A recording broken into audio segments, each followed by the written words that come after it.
1 Samuel chapter 16. The Lord was sorry he had made Saul the king of Israel.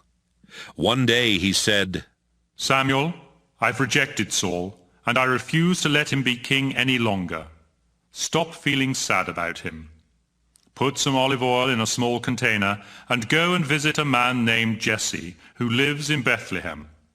I've chosen one of his sons to be my king.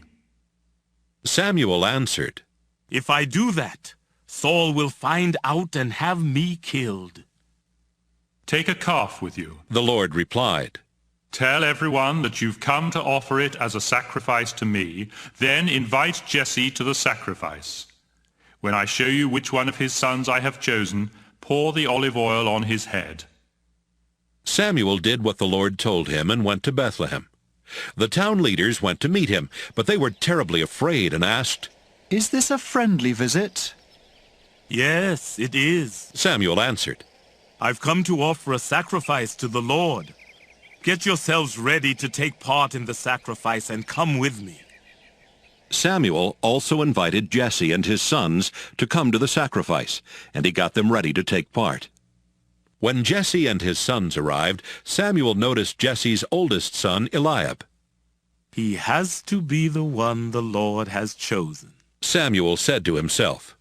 But the Lord told him, Samuel, don't think Eliab is the one just because he's tall and handsome. He isn't the one I've chosen. People judge others by what they look like, but I judge people by what is in their hearts. Jesse told his son Abinadab to go over to Samuel, but Samuel said, No, the Lord hasn't chosen him. Next, Jesse sent his son Shammah to him, and Samuel said, The Lord hasn't chosen him either. Jesse had all 7 of his sons go over to Samuel. Finally, Samuel said, Jesse, the Lord hasn't chosen any of these young men. Do you have any more sons? Yes, Jesse answered. my youngest son David is out taking care of the sheep. Send for him. Samuel said. We won't start the ceremony until he gets here. Jesse sent for David. He was a healthy, good-looking boy with a sparkle in his eyes. As soon as David came, the Lord told Samuel, He's the one.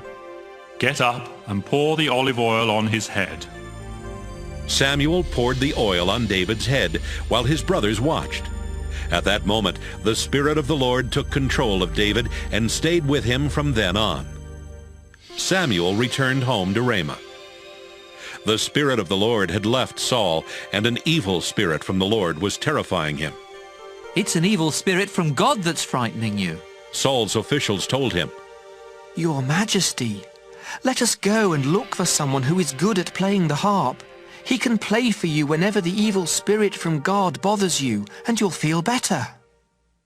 All right. Saul answered. Find me someone who is good at playing the harp and bring him here. A man named Jesse who lives in Bethlehem has a son who can play the harp. One official said. He's a brave warrior, he's good-looking, he can speak well, and the Lord is with him. Saul sent a message to Jesse. Tell your son David to leave your sheep and come here to me. Jesse loaded a donkey with bread and a goatskin full of wine. Then he told David to take the donkey and a young goat to Saul. David went to Saul and started working for him.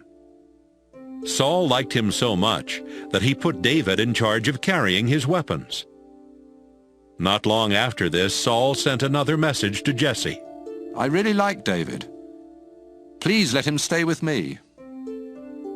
Whenever the evil spirit from God bothered Saul, David would play his harp. Saul would relax and feel better, and the evil spirit would go away.